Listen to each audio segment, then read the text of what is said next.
In this video, I'm going to expose why the Luna heater is a scam. It's advertised as a tiny plug-in heater that can warm a room in 30 seconds, save energy, and run quietly. But the truth is very different. A device this small doesn't have enough power to heat a whole room. Most customers report it's basically a glorified toy fan that doesn't work, makes noise, and has refund issues. The glowing reviews on Luna's site are fake, and they use high-pressure tactics like countdown timers and pop-ups to push sales. In reality, it's just a $5 gadget from China marked up to $40 plus with misleading promises.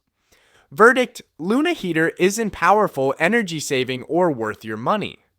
Stick to trusted heater brands with real specs and genuine reviews. Have you seen Luna heater ads? Share your thoughts in the comments and don't forget to like and subscribe for more scam alerts.